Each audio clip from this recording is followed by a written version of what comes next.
Hello, and welcome to Wyverns Weirdos, The Journey Home. I am your Dungeon Master Darby, and joining me as always are Zoe, playing Sevia, Emily, playing Beatrice, Laura, playing Conrad, Mitch, playing 𝗖𝗔𝗦𝗧, and Johanna, playing Fall. Let's jump into it.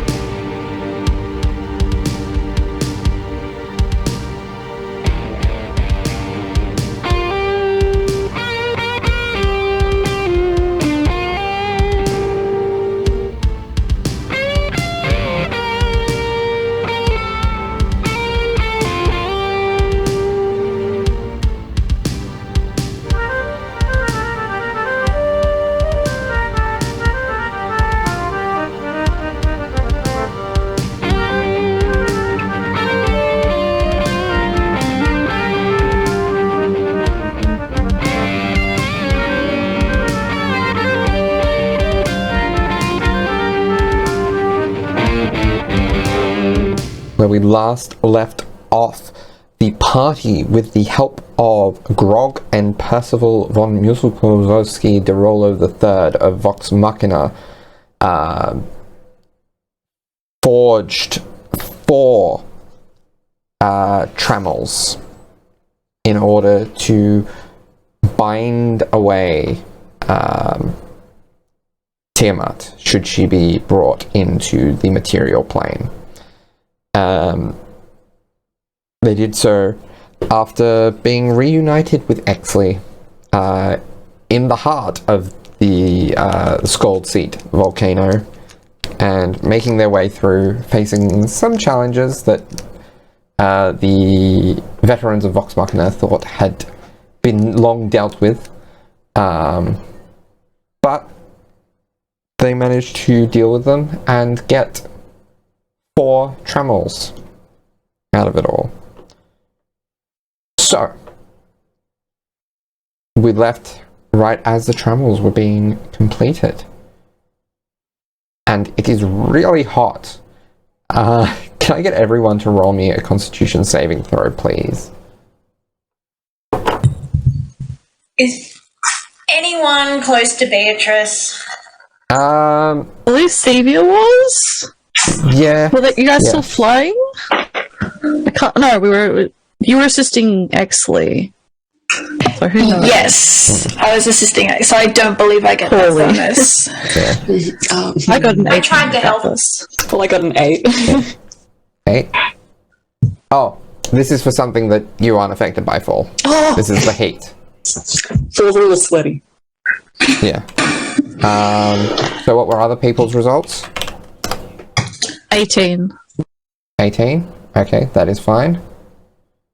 26. Oh, Beatrice, 26. Okay, you are perfectly fine. 11. 11. That is fine. Barely, but fine. It's not a high DC. And 𝗖𝗔𝗦𝗧. 19. 19. Okay, you are fine. People might burn themselves if they touch the exposed metal of your feet, potentially, and maybe your arms in certain places, but you yourself are feeling fine enough. But yes. So, what would people like to do?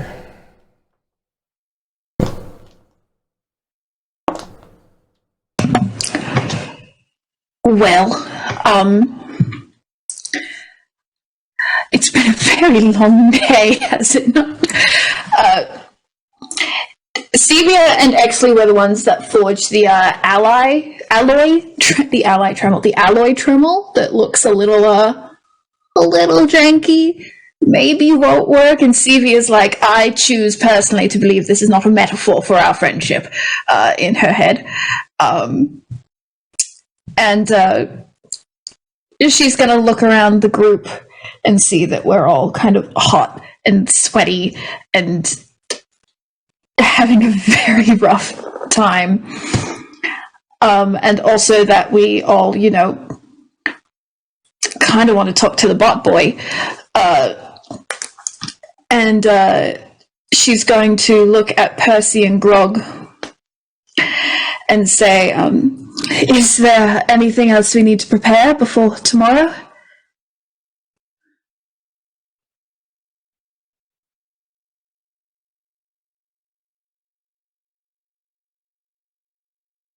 Nothing of my knowledge. Travels, the book, you know how to work it? Yes. Then we are good to go. We just need to know where to go. Is there a fast way of getting out of here, by the way? It was quite a long trek. If someone, which I believe you should, Sevia, has means of contacting Keyleth, we may still need to get out of the volcano, but it might be easier. It might be easy enough to send for her, teleport us through the same plant, unless someone else has some other method. Sevia kind of looks at 𝗖𝗔𝗦𝗧. And she says, I know there is no tuning fork to the surface, but do you know it well enough to get us up there? I am unsure of how this particular spell works. I could, of course, attempt.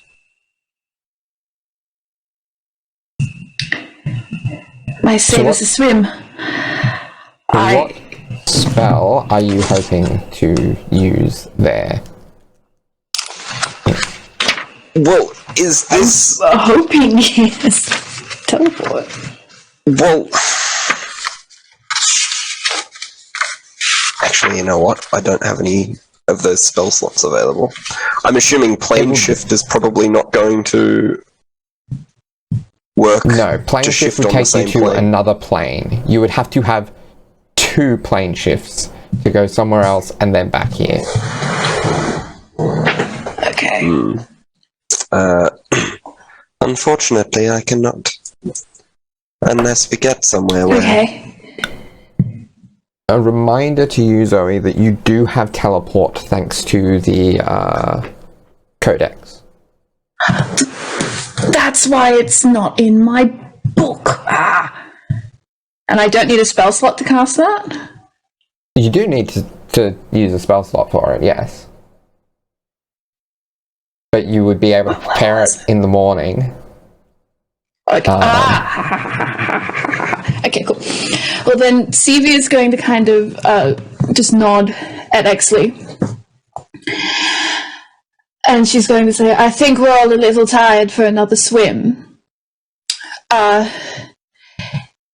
If we camp out until morning, I can get us out of here well enough, but I only have enough magic left in me for 1 or 2 more things, and unless we're all fans of lying on the dusty ground, apologies for that, might take most of my energy to set us up for the evening.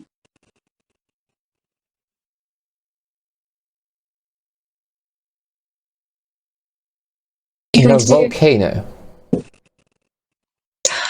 She has this this great spell to make a house. Oh, you can bring up the mansion again? Yes, hopefully. I don't have... She kind of looks around the group. I'll make it work. Alright. Done more with less. And she cracks her fingers and tries to look very upbeat, and is as if we haven't all had a weird and bad day. I'll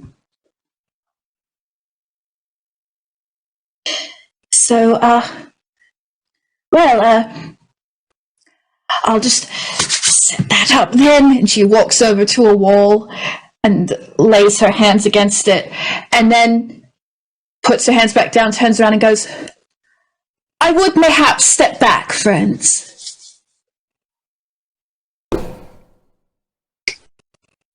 Exley will take And then one step back and cock his head. We do, sir. And then, yes, and then she lays her hands against the wall, and she goes, "Okay, Alkani, Dad, please work." And then she's going to expend as much magical energy as she has left to equivalate out to a 7th level spell to cast the Yes, magic. because we discussed this. You don't currently have a 7th level slot, but you might be able to put yourself through extreme physical stress to put out the energy to cast this spell. In order to do that, I'm going to need you to roll me an Arcana check. Okay.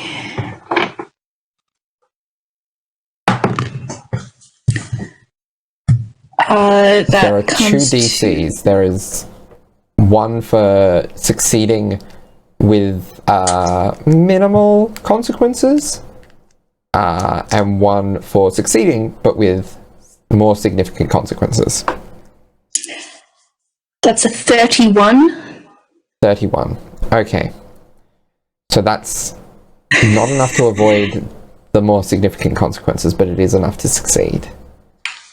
So,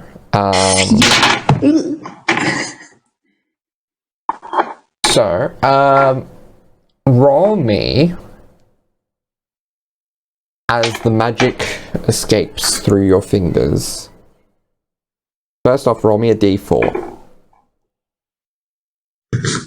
D4. Okay, I'm gonna do this one. It's my Arcana dice. 4. 4. So you take a -4 penalty to your strength score. For roll me for I'll roll this one. For 2 days. You got really lucky. I rolled only a 1 on the dice.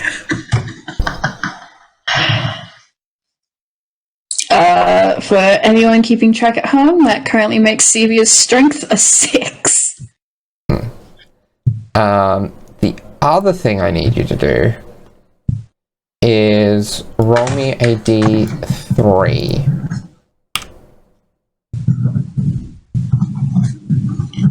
Okay, that's a D6. Divide it, round down. Yes. No, round up for d3.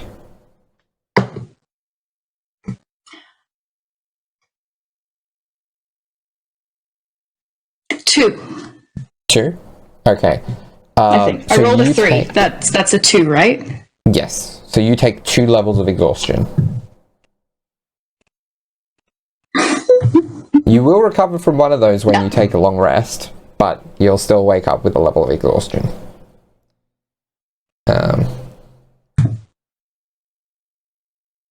Yeah, you came out of that fairly lightly. There's still significant All consequences. things considered. Yep. Cool. Does the magic look any different, or is there like a really? What does it look like? I think it seems a bit more strained, and the formation of the doorway is a lot more slower and almost staggered compared to what it usually would be. Once the spell has been cast and it's there, it doesn't look any different. But that's because the spell has been cast.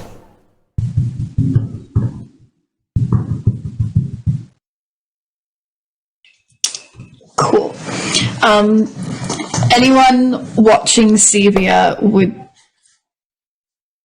Because what? Magnificent Mansion takes 10 minutes to cast, I believe. So, I didn't note it down. So minute. you watch Sevia over the course of 10 minutes. 1 minute, okay. Over the course of 1 minute, she just is sweating and exhausted. She's panting heavily. She's really leaning her weight against the wall as if it's the only thing keeping her up.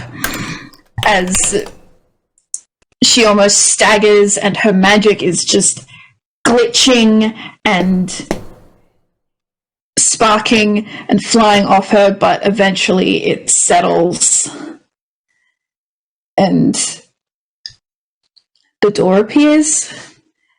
And she kind of leans there for a second and just lets the sweat drip off her face. And she steps back and takes her glasses off and goes, ta-da!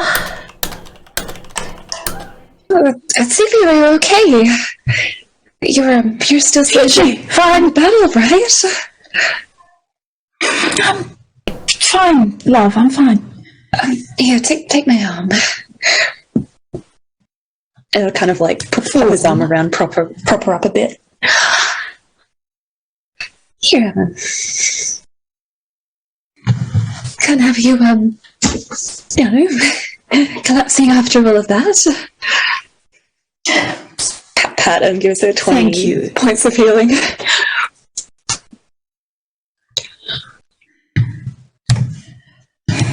Darling, thank you. Thank you. It's alright, just don't push yourself too much. But also job in the house. It looks as good as ever. Thank you. It's Percy, Grog. Just for means of convenience, I've made you your own rooms. So we can take you to those. Exley, you haven't been. Would you like me to take you on a tour? And she looks very significantly at Exley. Exley looks like he's about to respond and then sees the look and goes, I believe I would.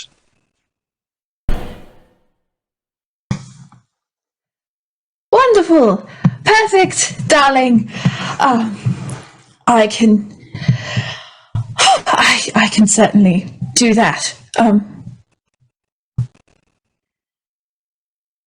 And then she kind of looks at Fall and goes, I will be fine. Do you want to come with, or do you need to handle things? I'll probably just try to heal up a little bit if that's okay. You'll be all right. I'll be fine, darling. All right. Yes, I'll be in my room. Our room. Yes. Good. Well, we can... She calls out to the whole group. She gives, like, the back of Fall's hand a little kiss. And she's like, well, we can all go inside, help yourselves. There will be food and drink. As long as it's not lentils. And I promise the tour won't take too long. That Don't ask. I will... What are lentils? A faux pas, I see. now that you ask that, Conrad, I'm not actually sure what a lentil is defined as. That escaped my study. Surely we can make nice I know. tea.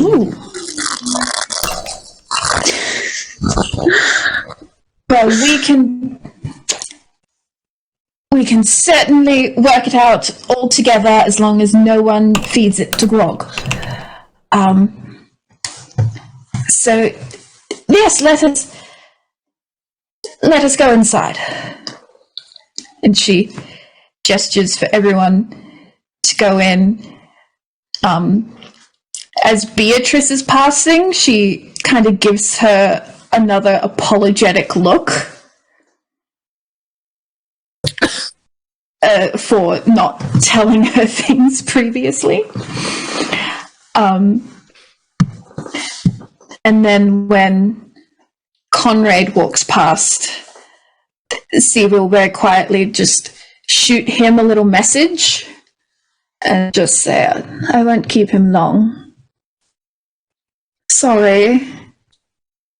He kind of like starts and then shakes for a moment, and then while he passes and crosses into the threshold of the house, then looks back at Sevia for a moment, like for a couple of beats, and then just sort of shrugs his shoulders and sends back his own message, which is the horrible gathered whispers. Why would I care? Yeah. This horrible little whisper just assaults Sevia's eardrums as he strides back into the through the little cottage. She looks as if she wants to respond, but just lets him be.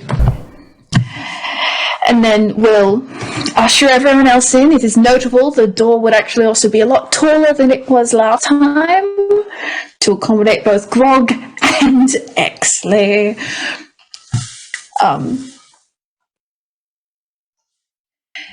And then when it's just Exley left, she'll give Fall a little pat on the back and let them walk through, and then she will turn to Exley and be like, well,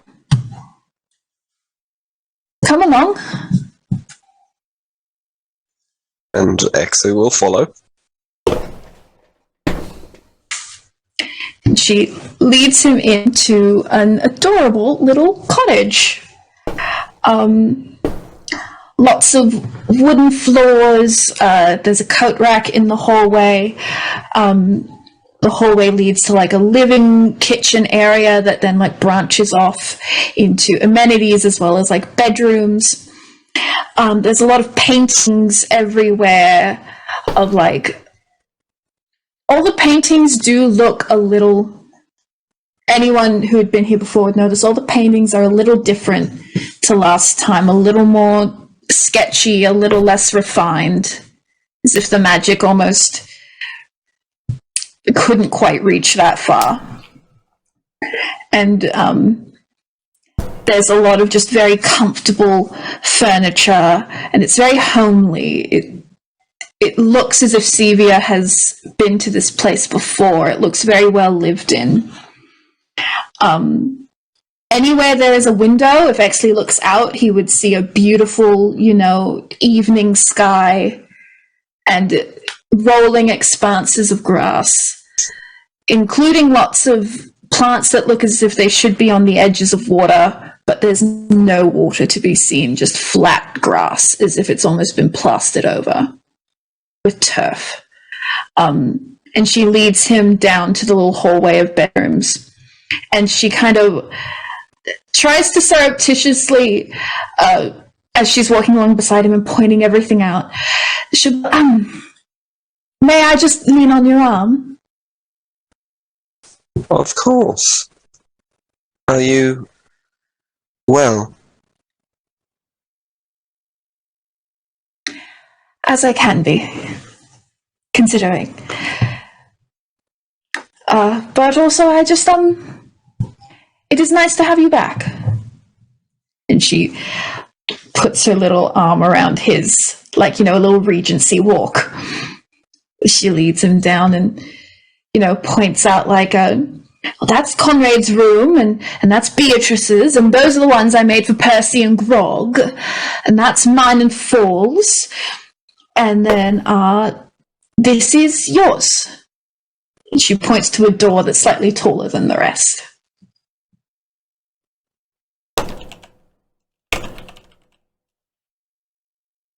Did my arrival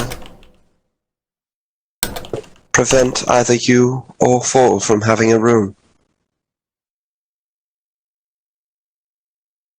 no, I can make infinite. Oh, and she just like thunks her little head against his arm, as if she's being like, you idiot. And she looks back up and goes, Fall and I are romantically entangled now. We are quite in love.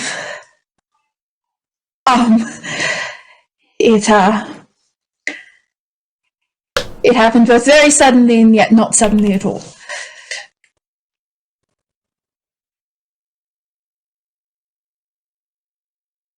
Interesting. And this love you share,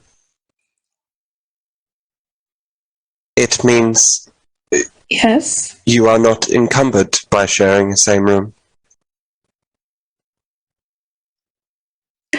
No, in fact, we quite enjoy it. We like to be near each other. How curious. Yes, from many perspectives it certainly is. I certainly never thought I would enjoy being around someone as much as all that, but I very much do.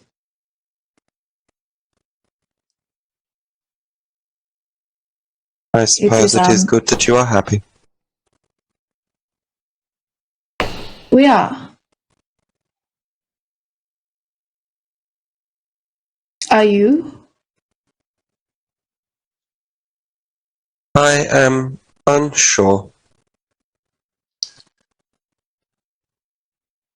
Fair. I think many of us feel the same. I hope one day to feel But happy.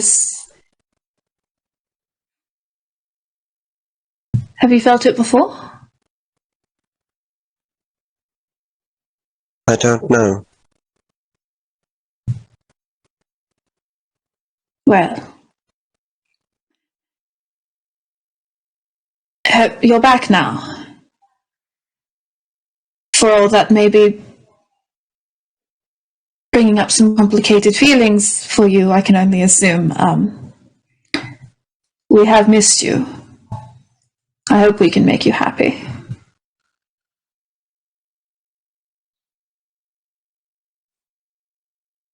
We shall see. Fair. Would you like to see your room? Of course. And she opens the door, and inside is Exley wouldn't know this, but in a way it's like a weird mix between Beatrice's and Conrad's. It's a lot of like dark wood, dark shapes, not the same, comfortable, plushy furniture that a bird would like, the resplendence of Conrad's room. But there is a mixture of function and comfort in there. Like there's an overly large bed, so Exley's feet won't dangle off the end, even though he doesn't really sleep. There's a tool bench with a lot of little tools all laid out very neatly. There's along a window, there's a big window with a big set of curtains, and it's the only real point of light in the room apart from a couple of hanging lanterns. There's a whole array of little mushrooms in pots and little like plants in little pots all around. Very lively, very thriving little plants. The mushrooms are, kind of on the side where it's a little more shady, but there are plants and stuff that would be in the sun where it's shining. And again, there's that view of, you think there should be a lake there, but there isn't. And And yeah, there's a lot of things just at, Exley height all around the room, and little spots for him to put like his things, like coat racks or all that sort of stuff. A little spot for a little mat where he can stand to clean off. A lot of little like wire brushes and things. There is also a painting in this room as well, and it is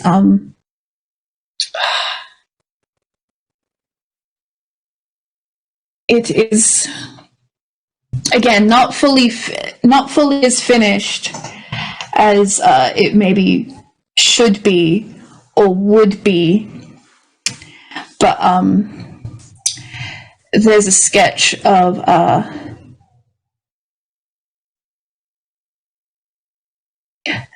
the tower where Exley first met the party, Van Richten's tower, and an image of a white wolf with glowing green eyes coming out of the bushes.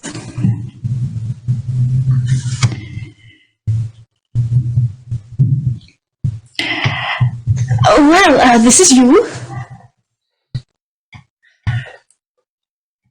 There is much in this room. Yes, sorry, I'm a little bit of... I think the youths these days are calling it a maximalist. I don't really pair back. It's been a while. I wanted to make sure I covered everything you might like.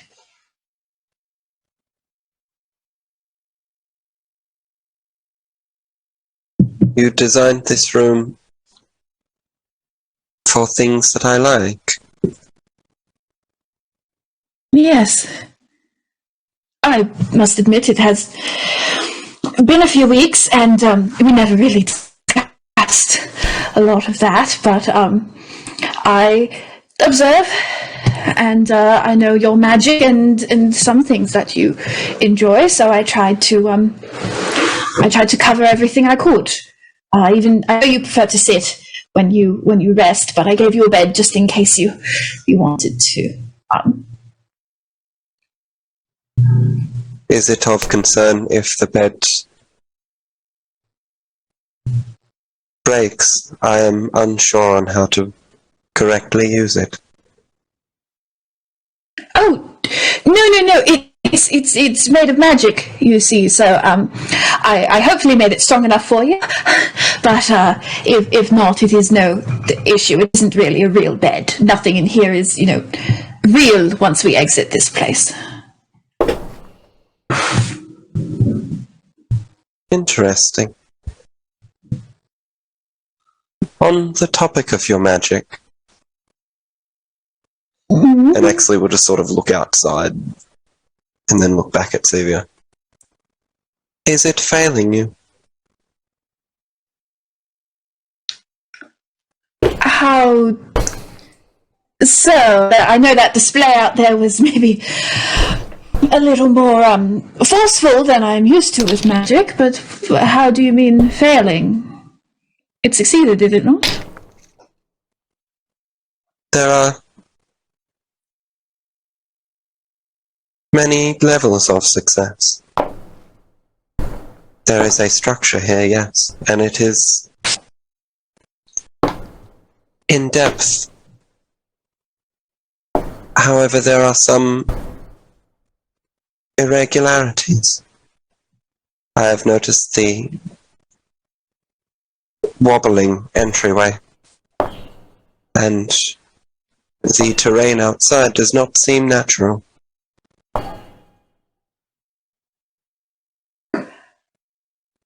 Oh. Sevia kind of looks out the window at the view. Well, the wobbliness of the entryway was more the exertion than anything else. The terrain is a personal choice.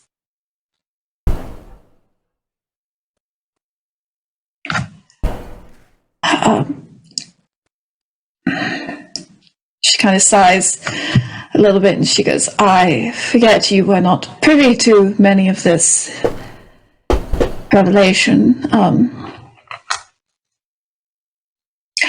This is based on my childhood home. we lived on a lake. A river, lake, a sort of combination between the two. My parents loved the water. There were many ponds. We sometimes had ducks or frogs wander by.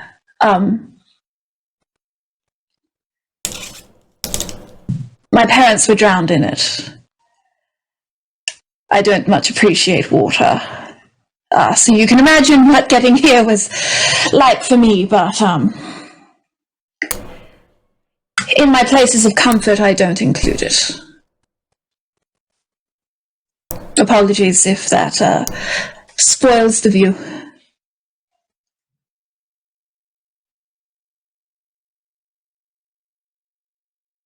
That is completely understandable.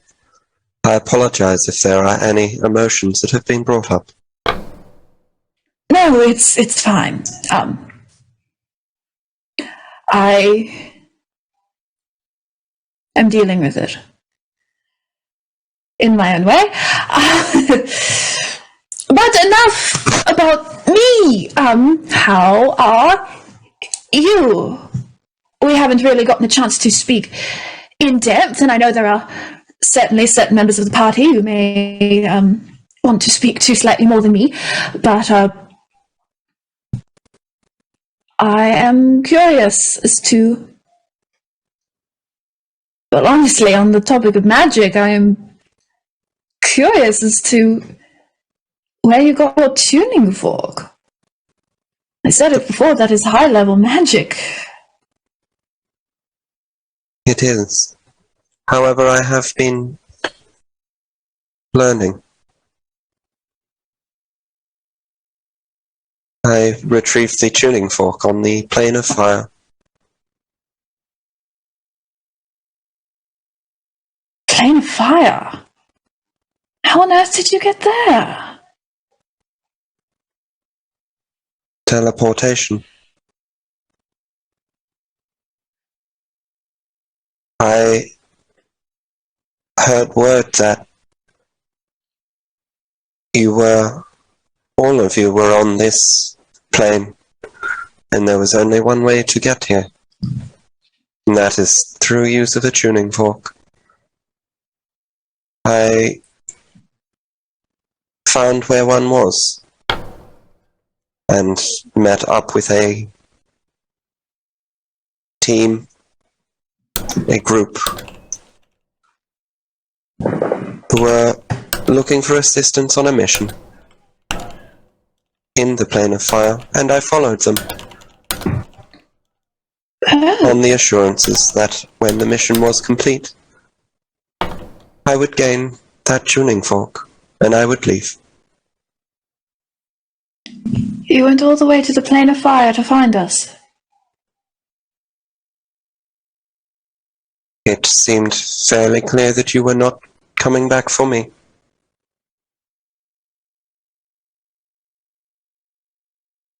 Not by choice, though I don't suppose that makes any difference to how you've been feeling. My feelings are irrelevant. We are a team. They are not.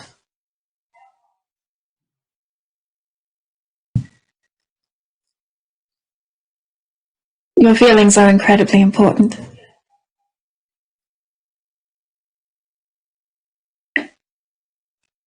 If you do not wish to discuss them with me, then that is something I will deal with, but never think that what you feel is insignificant.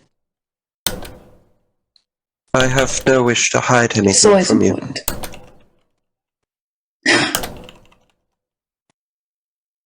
You were very kind. I certainly would if I had spoken to me the way I had spoken to you last we saw. I understand that some people share emotions differently than I. This is an accommodation that I must make. I'm still sorry for the way I treated you, actually. It was unkind and unfair.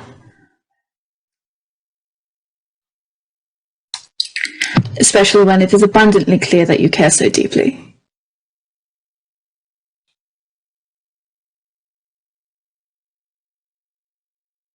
Thank you.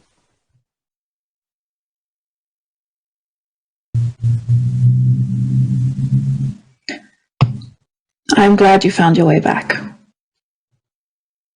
I wish more than anything that we could have gone and found you.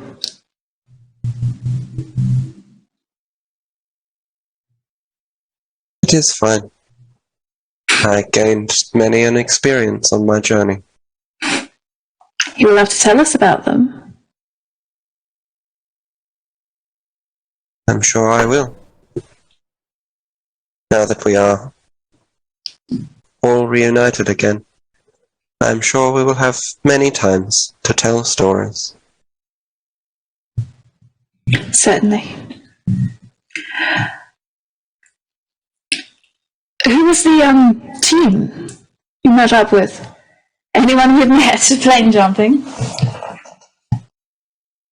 I'm not sure if you are familiar with anyone on the team that I met up with. However, when I initially returned to 𝗖𝗔𝗦𝗧, I was not altogether alone. I had our other companions, which were also left in the Mournlands, 𝗖𝗔𝗦𝗧 and Dragonbait. And of course there was you. 43. 43. No more me than I am my mother.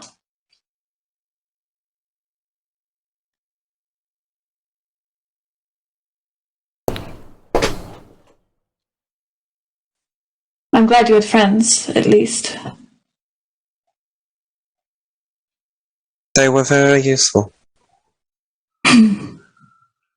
My favorite word. Tis a good word. I understand how it would be a favorite. If there were a word to have a favorite. I was joking, actually, but Humor. Ha ha ha ha. I have missed you. I have missed you all as well. Mostly now when I say silly things, mostly the others just look at me funny, but, you really, you get it. I have been trying to adopt more human mannerisms. I have been experimenting, more so in my time away from you all. I had some time, brief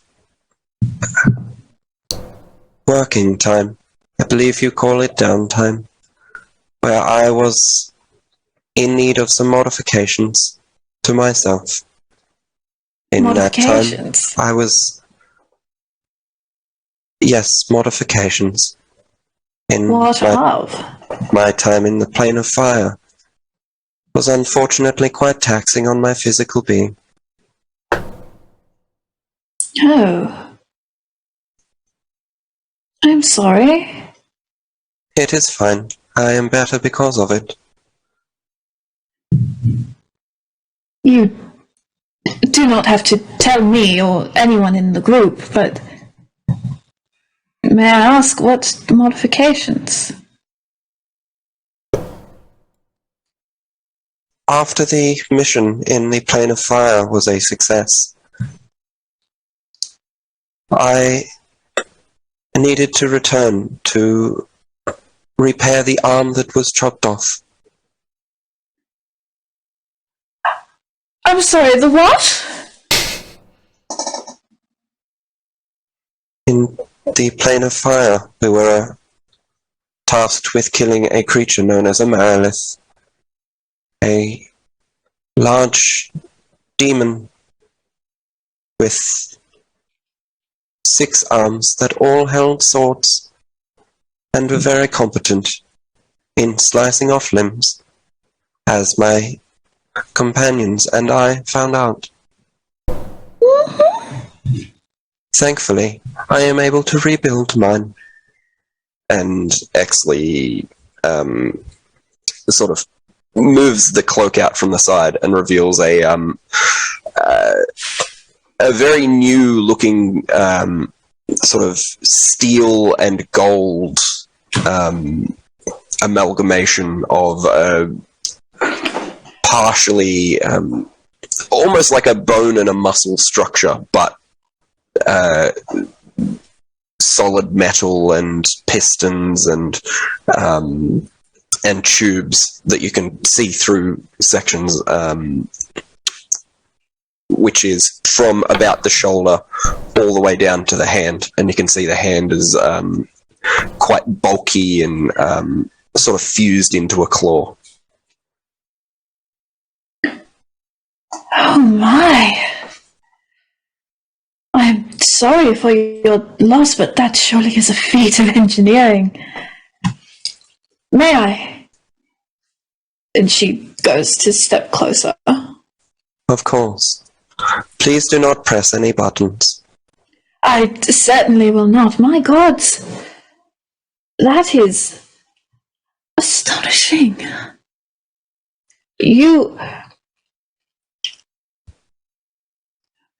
Conrad would be fascinated. Beatrice may attempt to take the gold if you leave her with it long enough, but I think she'd also be curious. That would be unfavorable, as it is part of myself. I'll get better at telling jokes. Ah. Ha ha ha ha. It's okay, 𝗖𝗔𝗦𝗧. We've all changed. It is hard to know when we say what we mean and when we don't anymore.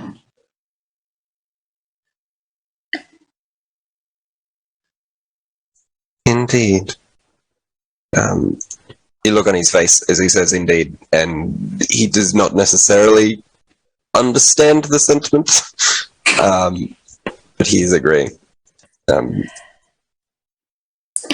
Anyway, my time repairing my arm allowed me to modify other sections of myself as well. I have installed a very complicated and still in testing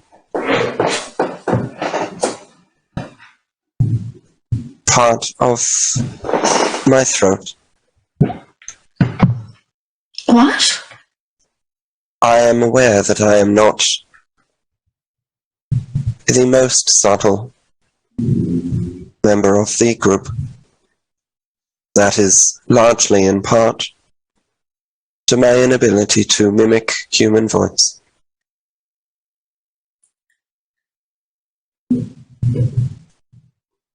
I have decided if I can speak as one of you, then I would be able to be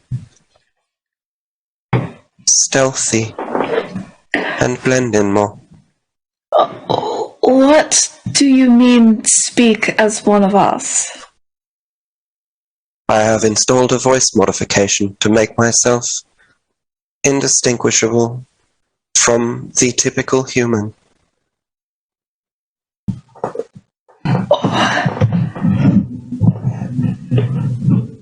Akin to Beatrice and her mimicry. Hopefully, in the future, I will be able to mimic that which I hear. But this is tuned to one of the colleagues I was traveling through the fire plane with. Would you demonstrate for me? I'm mightily curious. Stand by. And you see his eyes kind of flash a couple of times. And he's sort of just staring straight ahead. And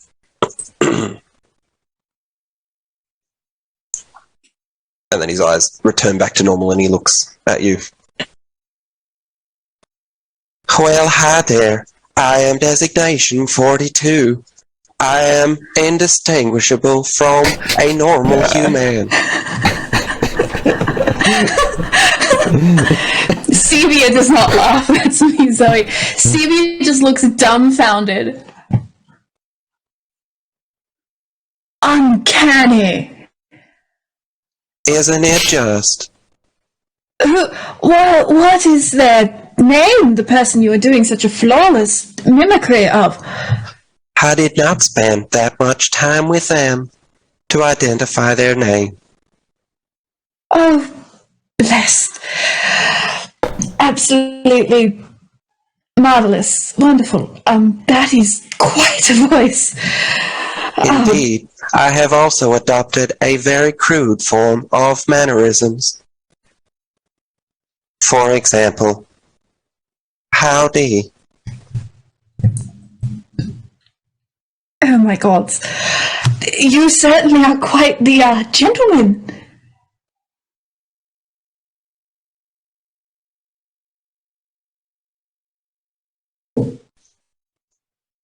You know, with the little tip of the hat.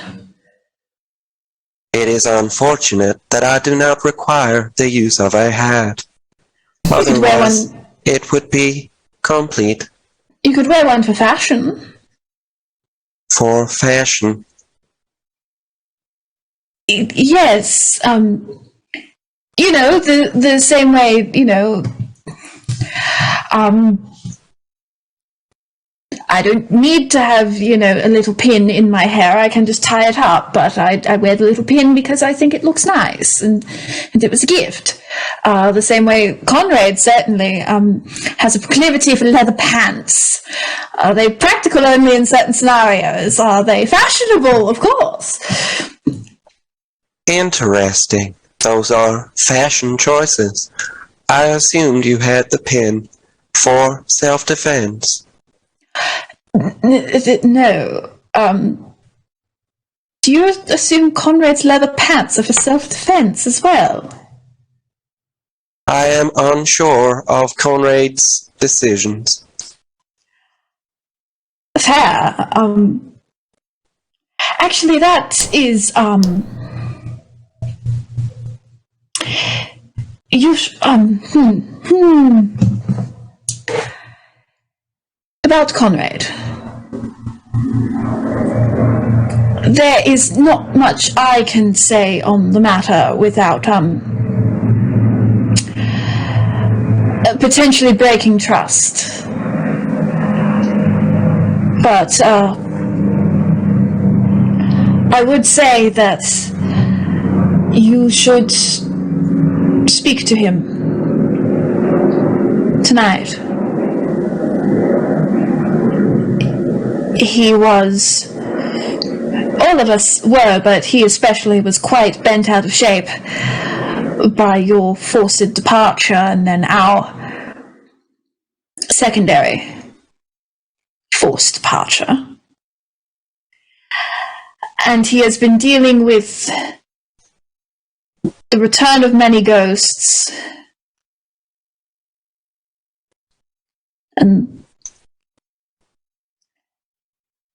and the exit of many others.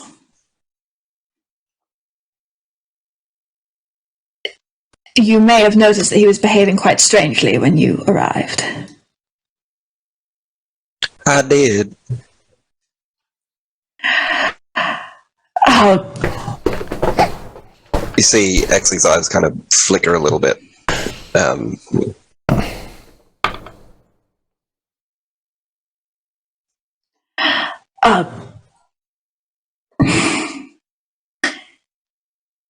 He has been going through a lot mentally. He has... Again, I cannot say much without breaking trust, but I fear that Conrad may not trust you the way he once did. Interesting. I shall have to investigate to find the cause. We know the cause. Part of it, at least. Oh, gods. Don't tell Conrad I told you this. Gods above. Do you remember those sarcophaguses in Barovia? Indeed I do. And how Conrad derived many powers from them and the beings within them? Of course.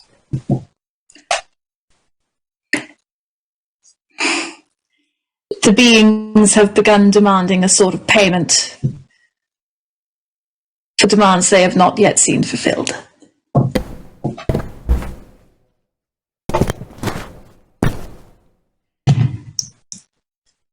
Are you familiar with the demands that are being asked? Vaguely. He is scared.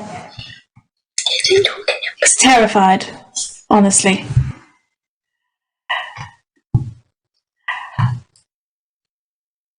He has been forgetting. But I think even with that, he has missed you. Fall and I are only a sort of comfort. He does not trust us fully, and Beatrice and he have been rocky ever since she swore an oath to an angel. A lot happened while you were gone. Clearly. Clearly. And she nods at his arm. I think Conrad would appreciate a conversation, even if he does not know it. The whole group would. We all miss you. But I think Conrad might appreciate a friend, even if to him it is now a new one.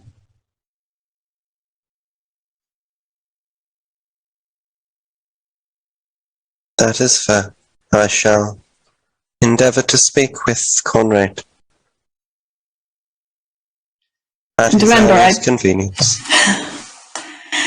I told you none of this. Of course. Thank you, Exley. Thank you. This is a nice room. Thank you. I hope I at least got a few things you enjoy. Indeed. I am quite partial to mushrooms.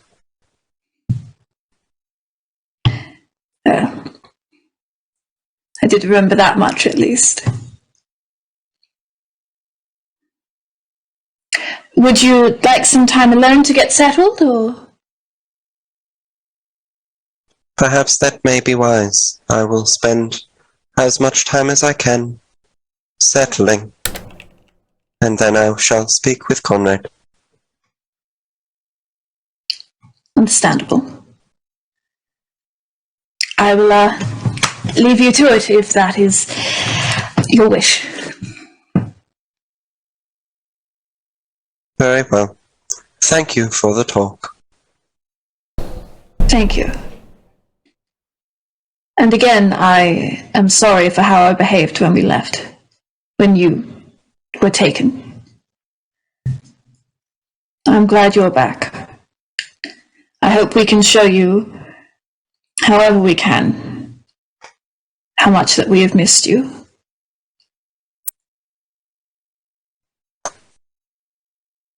You have welcomed me back. You have already shown. Well, consider it a human fallacy that I feel the need to continue showing you.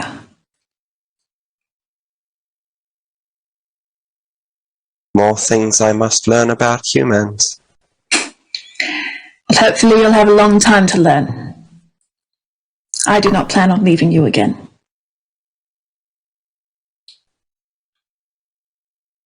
And he nods.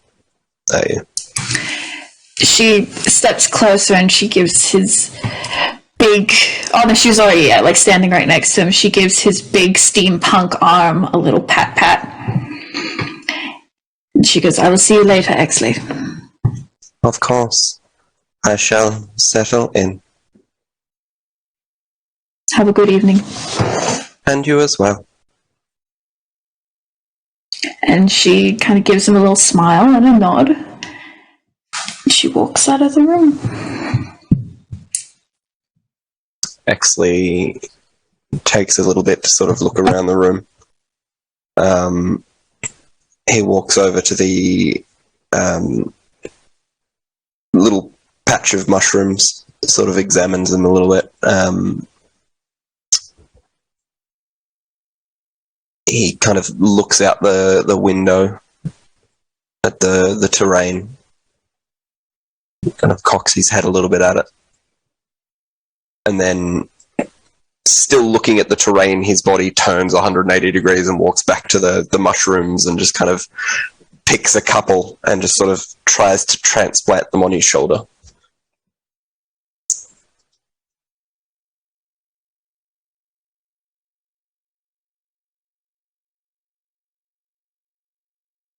Adorable.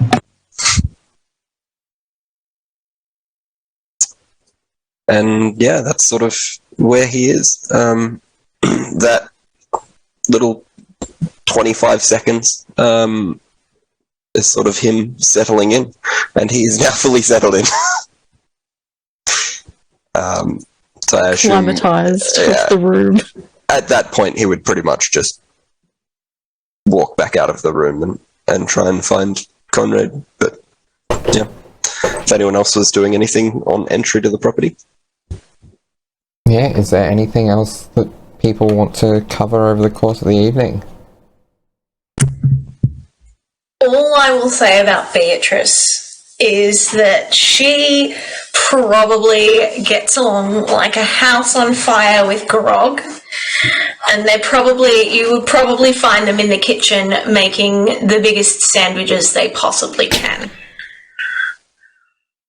He's probably also introducing you to, I think it's Gofibipo. Yep. I need to yeah, which is a strange meat salad of Grog's own concoction.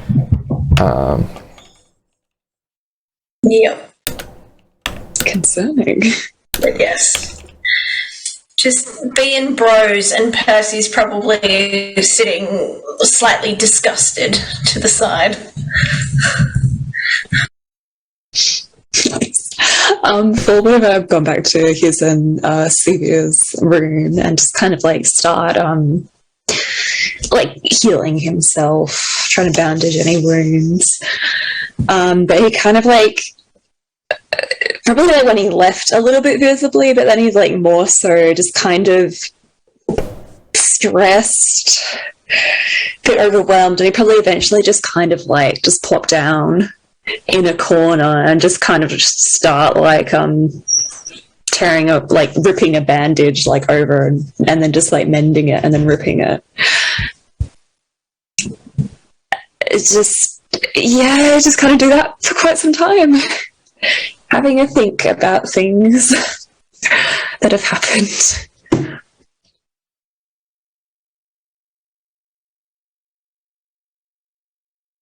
Poor fool. Having a fun little time to themselves. Yay. Conrad probably goes to his room. He has like a bath for a little bit. I believe there were baths, I can't remember. Yes, yes. There were. Cool. And then he just goes into his room for a bit, and then he sort of like pauses and looks around and just sighs for the point of it rather than because he needs to. And then sort of dumps most of his things on his bed and then unpacks the very well-used little bandage kits that he's tried to use to patch himself up over the last couple of weeks, month maybe.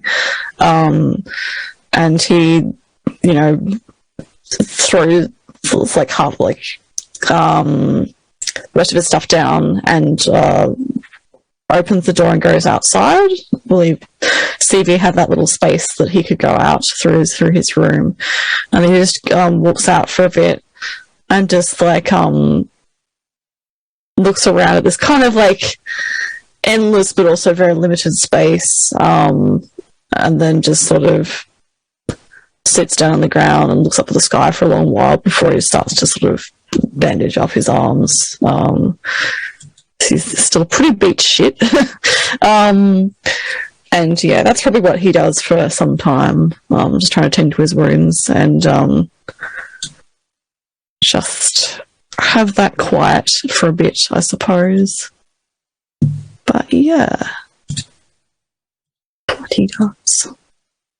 If possible, it'd probably be around that time that Exley would go out and try and find Conrad. Yeah, definitely.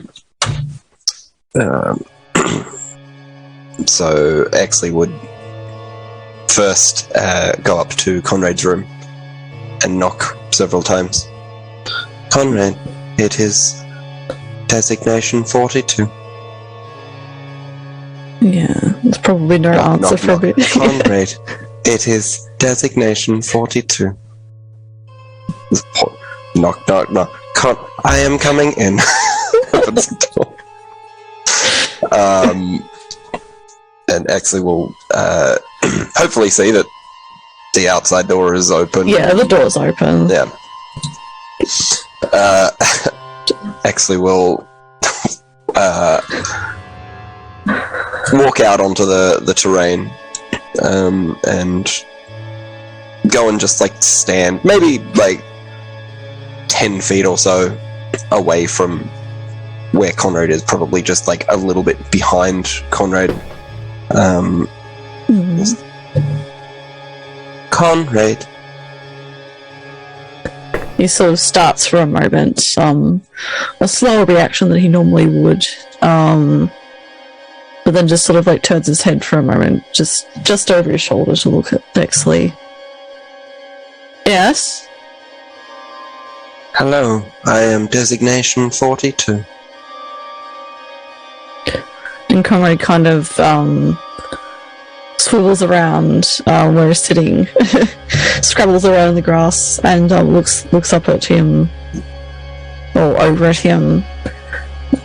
And kind of again, there's that moment of like him just trying to make that thought land. He's like, yes, 42. That's right.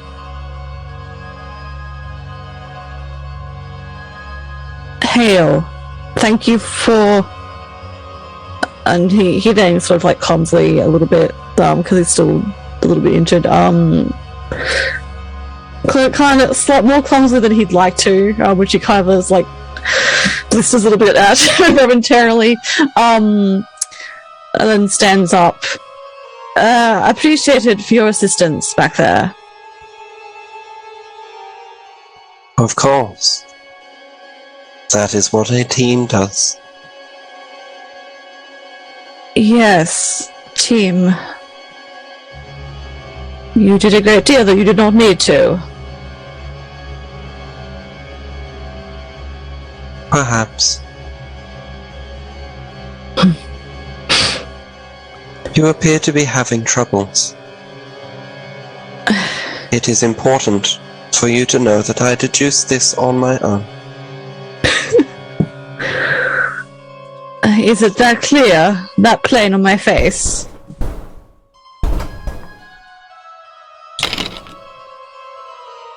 You are behaving different.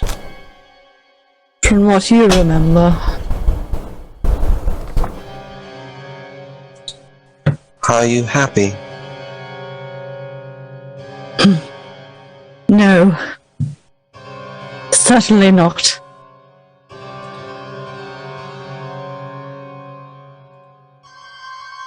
From what you have heard of how you were behaving before, do you believe then you were happy? Comrade, sort of something passes over his eyes. And he does sort of like... His positioning shifts a little bit as if he's about to say something. And instead he, I think he's done most of his stuff. He still has this little hip bag next to him because that's where he's got most of his things in it. And he reaches in and pulls out his journal. And he just holds it for a moment. It's a little leather-bound journal that he's had since forever. And he's like, impossible to say. I shall not beat about the bush. I do not remember you, 42. I don't seem to be able to grasp my mind around it. And you're not the only thing that fulfills this. Perhaps you know more of me than I know of myself now. But I don't know how much you know, but I do not like not knowing things. And having use has always been important to my life. It's how I was raised, I suppose. So you can imagine it pains me to say that there are things I am unable to grasp now. I do not know when it started or when it will stop.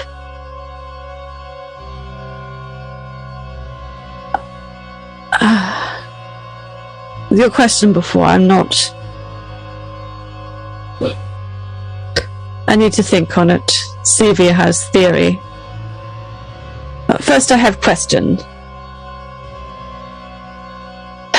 If all these recent events, if I truly am losing things, then this makes sense.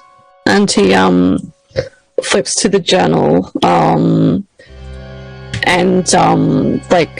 opens up one page and then holds it out. It's like, can you read this? Because I cannot.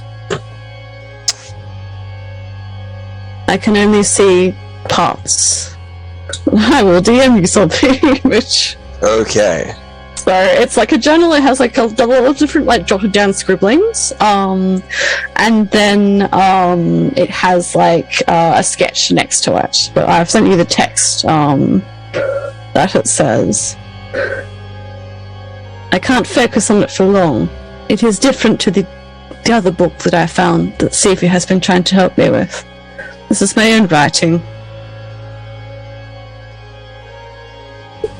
But I cannot grasp it.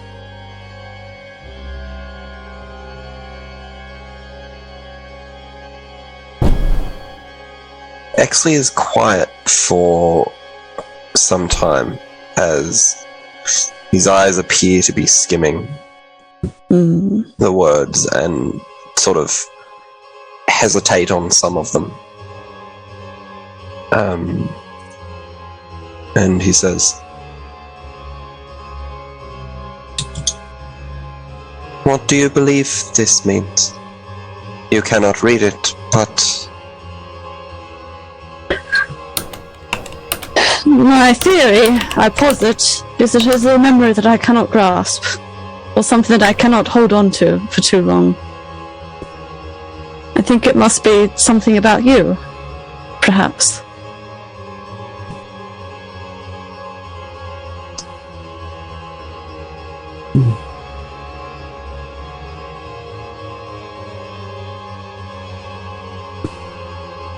Exley kind of flicks through a couple of pages and hesitates on one.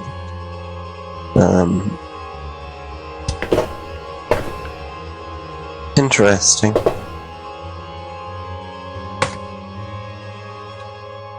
I feel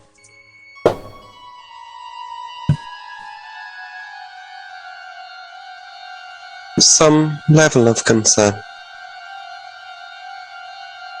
However, this appears to be some form of magic, potentially. Magic. Perhaps most certainly.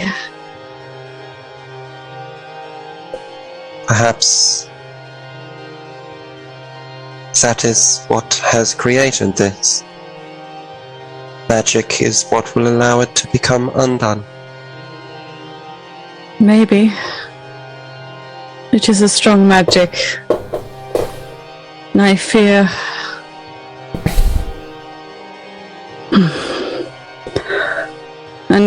it's like he looks like he's trying very concertedly to be very good about this conversation. But again, he looks very tired and haggard and impossibly old and impossibly young all at once. And he looks like, again, like he wants to say something that he wanted to say before, but he doesn't. And instead, he's been looking around, actually. His gaze slides directly to the little pinpricks of his glowing eyes. And he's like, I fear I have made a grave mistake that I cannot see the end of. Exley squats down now into sort of like a pseudo squat sitting position. Kind of falters just but for a moment, tilting his head to one side.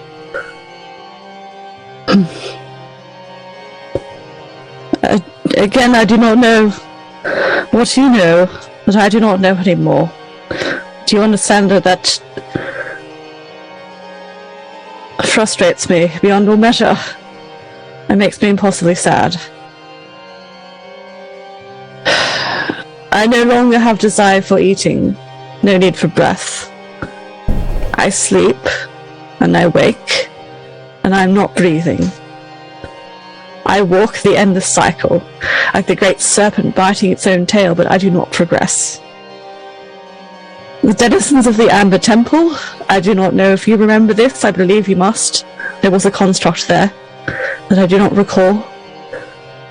The spirits of Barovia, its predecessors, and its watchers over its future and end. The voices that talk, louder and louder all the time. I can hear them now. My patrons, as it was once called, I believe, by Esmeralda, who I remember, but I cannot remember you. They have grown restless, I suppose, both coy, promising a seat to rule. One that I wished for, that I deserved, but not in this situation, not in that place in Barovia. And yet they threaten. They spoke...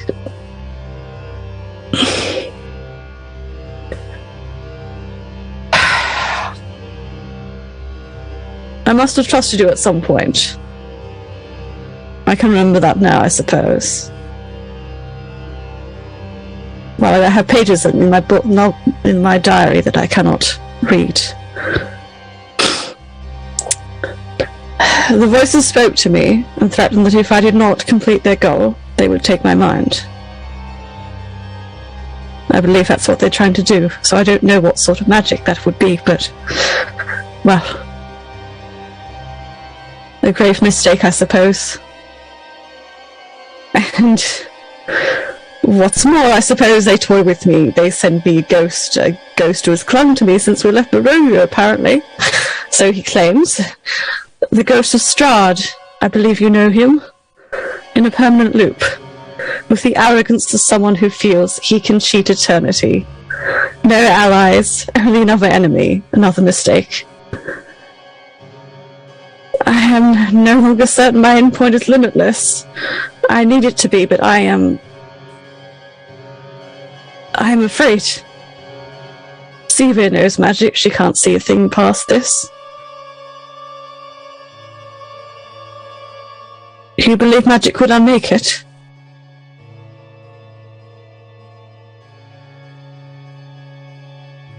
I am uncertain. Although, if it can, I am not sure. I see.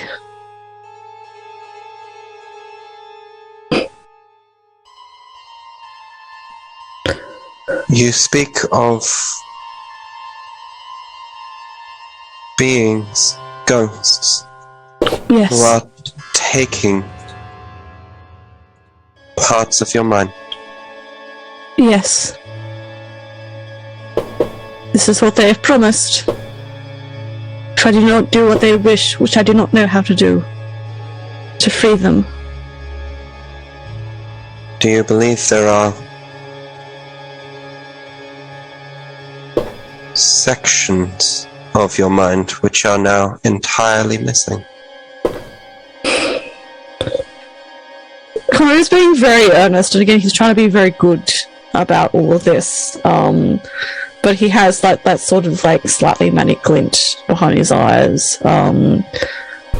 That's just sort of like waver a bit. It looks like someone who's trying very hard to just like stop himself from just simmering over. But he does. Just one pinprick of a tear just does well up for a moment. I believe so, yes. There is you, there are things that people have mentioned that I do not know. And again, I make a good habit of knowing things. Sections gone, perhaps. I don't even know how much. There was, of course, much that you knew before. You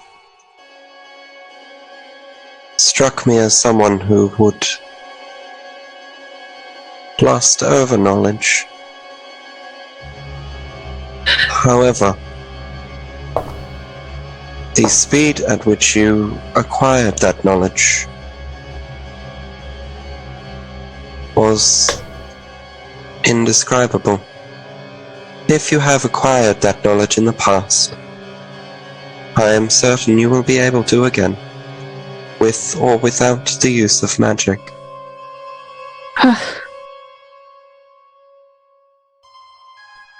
He does look down at the ground and like scrubs at one eye for a moment. This is of good cheer. Perhaps you're correct. I am unsure, but I may be able to help. He looks back up at 𝗖𝗔𝗦𝗧, all level with him. How so?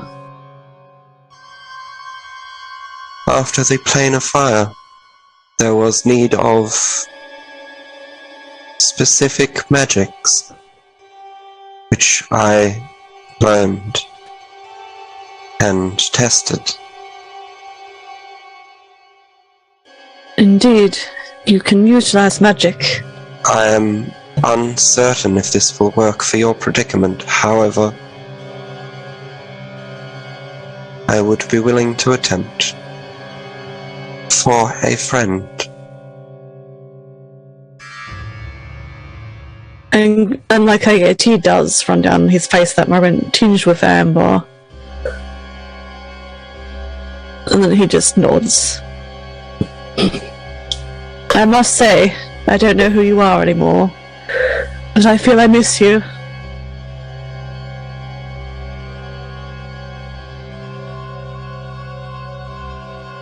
𝗖𝗔𝗦𝗧 cocks his head at that and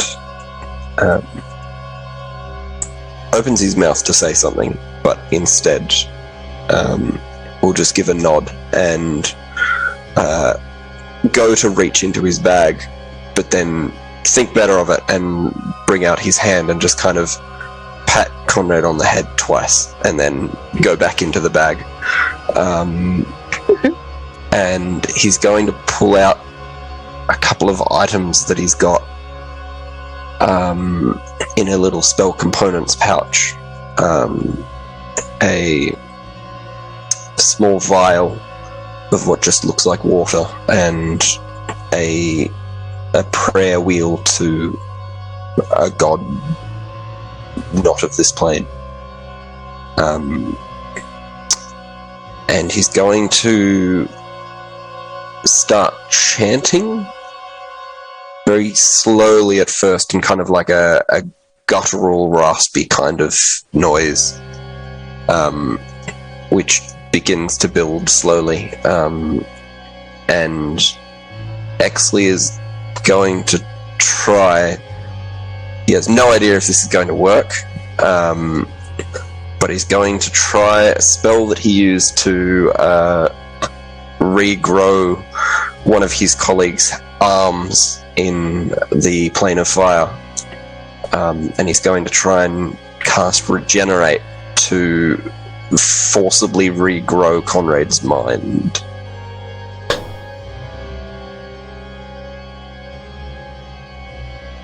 Interesting. Well, okay. So,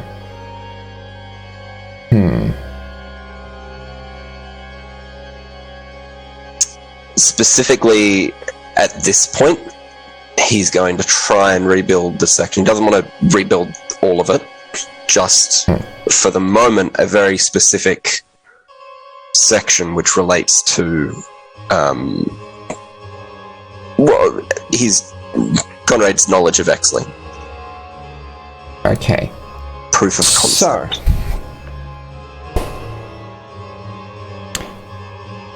roll me an Arcana check. Not to influence this, but to understand the result. Also, Conrad very easily within like the upcoming moments, because of the use of regenerate, because it lasts an hour. You will easily get like back up to full hit points. Oh, thank you. thank you. He suddenly looks a lot more healthy. Like, more than twice healthier. Yeah. Thank you. That is a 14. 14. There doesn't seem to be any additional glint of recognition within Conrad's eyes. You don't know whether that has to do with the spell or not. Like, Okay. you know, it's clearly served its usual function of physically healing him. Okay. As soon as the spell is complete, Exley is going to just stare into Conrad's eyes and almost like through them. He's trying to kind of gauge if there is any sort of either recognition or whether it seems like there is another entity fighting for control. Roll me an insight check.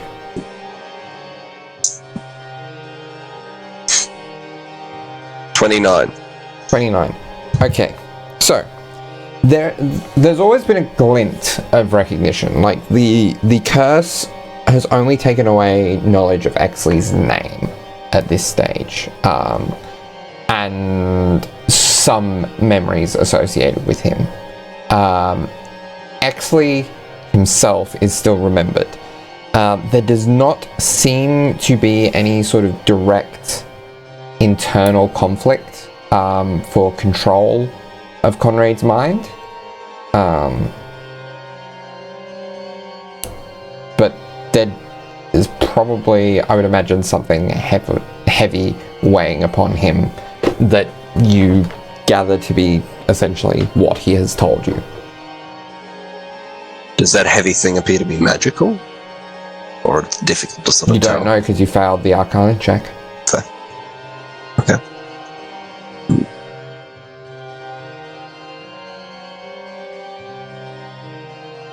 But Exley will just stare into Conrad's eyes, through Conrad's eyes, and say, "What do you know?" there are no restored memories, Conrad. Nothing new. Maybe I knew more. I'm just not remembering it right now. But maybe it's unlocked. And Conrad looks back at the, like he takes the journal back and looks back at it. I still can't grasp over certain things. I don't know if it worked. That was magic, yes. It was.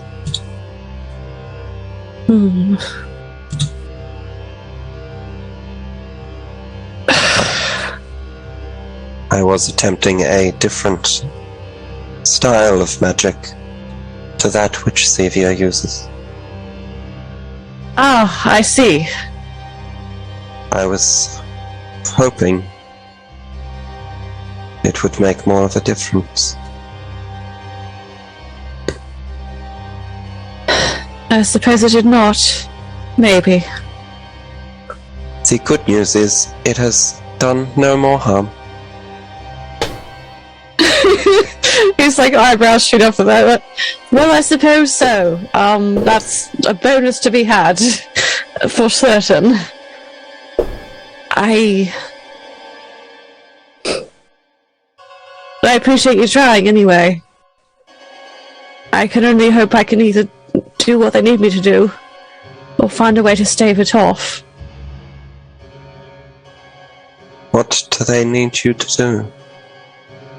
They want me to unleash them, to unbind them from the plane, from Barovia. I do not know if that's possible. That's what Arkan's trying to do with Tiamat. But he has considerable more strength behind him.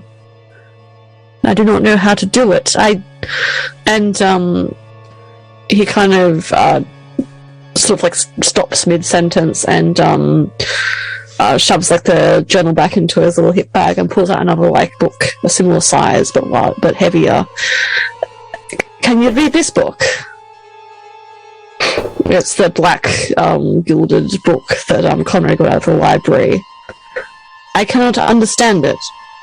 Xavier can read it, but it harms her. Word of warning.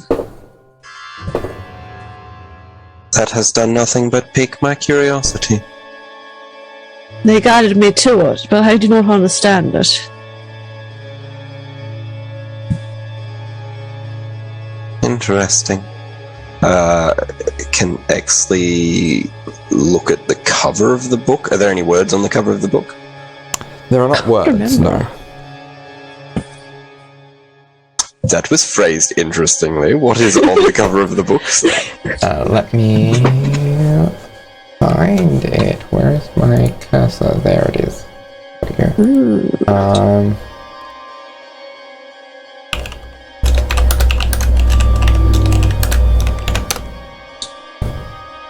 Alright. So, the book appears to be a dark brown leather with slight areas of tearing and discoloration, an almost worn, cracked leather spine,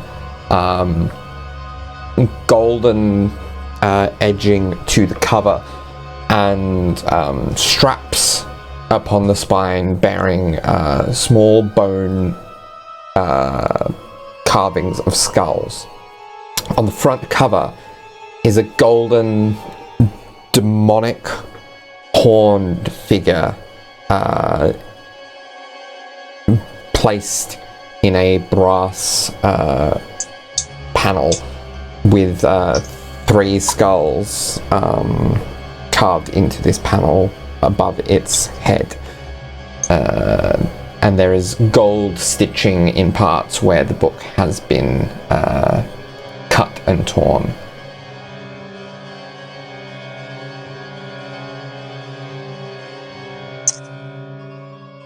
Interesting.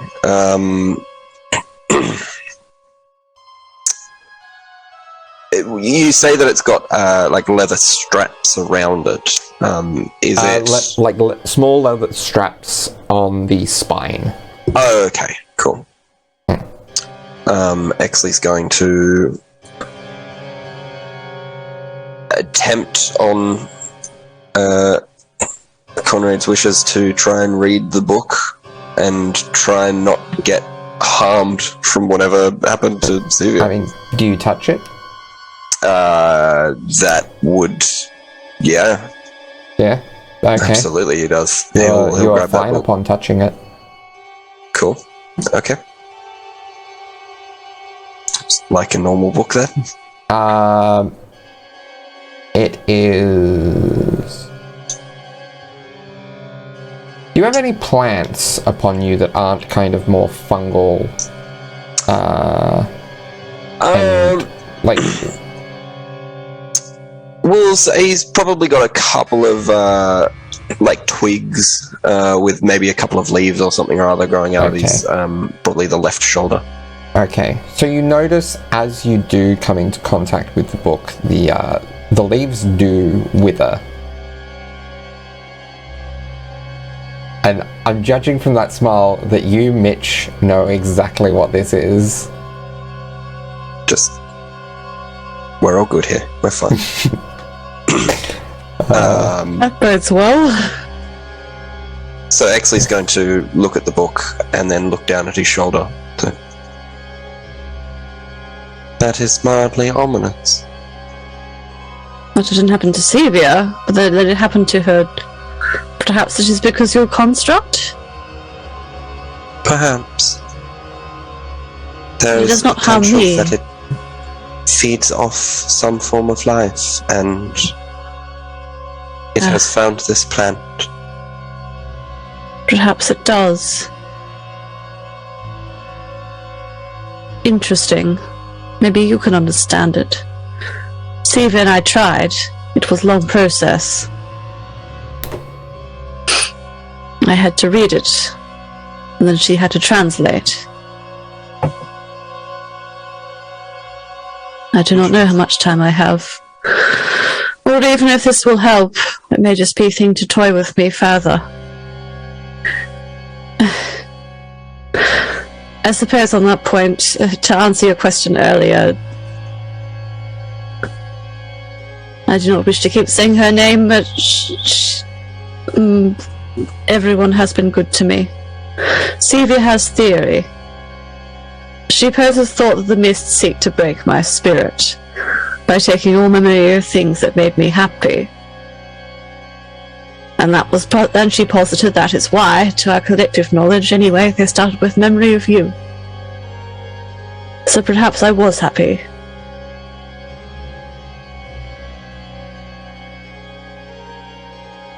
I do not know how.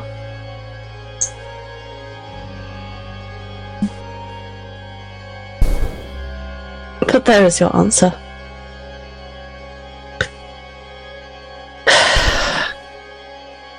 Perhaps there is something in this tome that will allow you to find out. Perhaps. And if not, then we shall retrieve the tome that is held by the one you call Arcan. Yes. We must do that. Is Arcan is the key to home. For some. Arcan a friend of yours? I have not encountered this individual. No. Certainly not. We made help for him when we were in hell, and then he made bargain to bring his god back. Started to succeed. I believe it was to bring his god to here, to Exandria. We needed to make a move to try and get the item taken by us by Mordenkainen, who was your master at a time? He was my creator. Your creator. Curious. We needed to get something from him. A dial, I believe, or something, to return to Plain, where most of us call home. So we made a grab for it. And I was too slow, so he made example. And I died.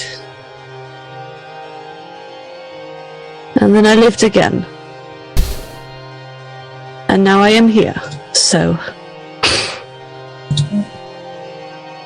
We need to just either stop what he's doing, or in my opinion, get what we need from him. This is not our home plane.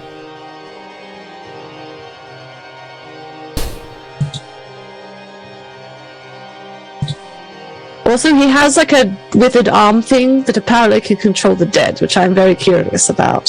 So I'm very interested about that. But yes, he has sort of an army, so not an easy task. Hopefully what we're doing works, I suppose. I cannot fault you because your memory is fractured. But in the future, you should lead with that one. Yes, I will. That's the important thing. So we need to do that. Apparently there's a lot of powerful people, Percy and Grog and all of them. So they should be able to help with that. And then who knows? I do remember a lot about the undead. You do not come... They have mentioned you used to command them. Do you not do that now? I have the ability to. However, there are complications. I see. I worked on my own version of that magic. And unfortunately,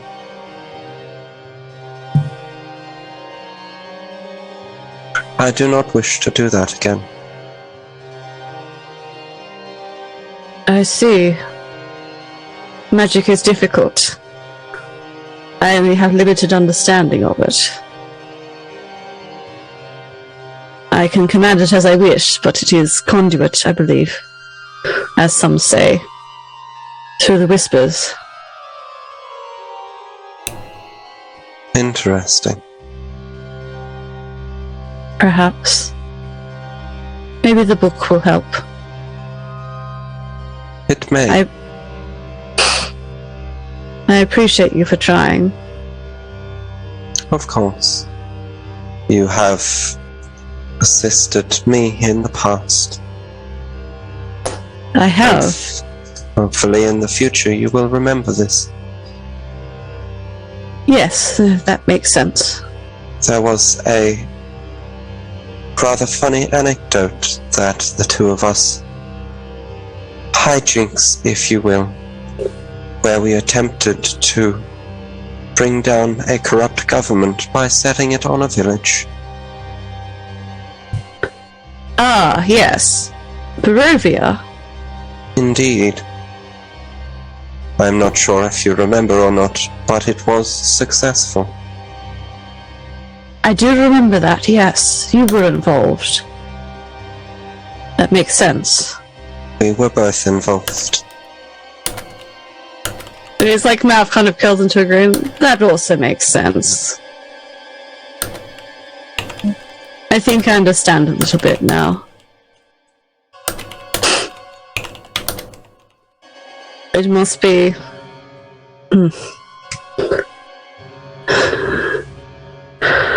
You know, it's quite funny, and he looks up at the sky for a moment. I haven't thought this for a long time, but everyone's been making me think of it, I suppose. I want to make the choice to live, I think. Regardless of what. Regardless of what the Whispers want me to do. I don't just want to survive anymore, I want to live, I suppose. To be free, to explore land unharmed, no hell, no dragons, just find a new life. A life of my own. Sevia, even Fall, for no discernible reason, speak of new home and hope that include me as guest. Beatrice has some imperceptible plan. To leave or to stay, who knows? Never been a guest before, merely present. I wanted that for so long, restlessly as a child, now desperately as a man, but I don't think I've ever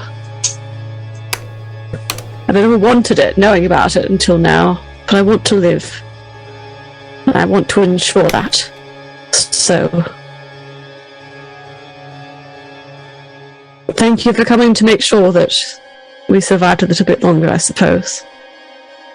Of course. We shall see. We shall see. And, just very quickly, Exley's just gonna do a little whoop, open up the book and just have a look. Just if there's any, like, pictures or something or other, or any headings, if there's, like, a contents page. Yeah. So I don't think you understand the language within it, but a quick glance, you see these kind of gruesome diagrams. There are places in the book where pages are missing, torn, or even so completely covered with ink, blood, and scratches that the original text can't be made out.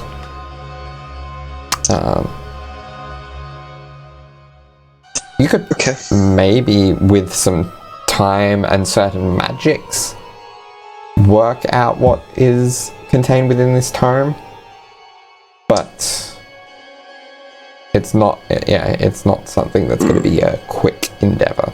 Yeah, but I can understand that this is probably not, like, you know, this is some dark real magic. happy book. There's some dark magic involved here. Can you understand it? I do not understand the words. However, I believe I understand this tome itself. That is a very good starting point.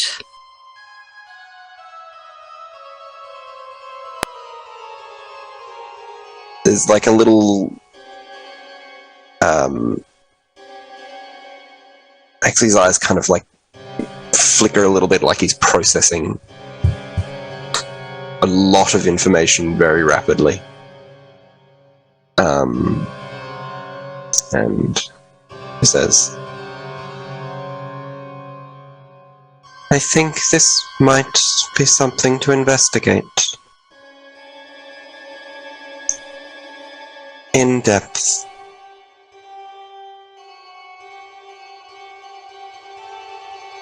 Good. Agreed.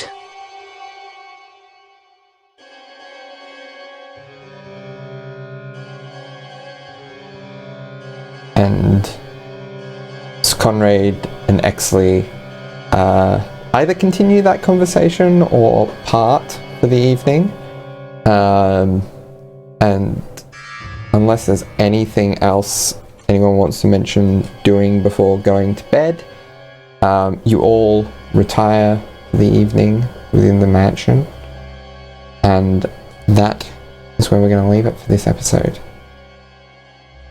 Thank you for listening, everyone. Thanks, everyone. I know it's a little bit of a longer one this week, but I think... Worth it. Yes. Thank you, everyone. We're on the home stretch. Yes. See you all next See ya. week. Bye, guys. Bye.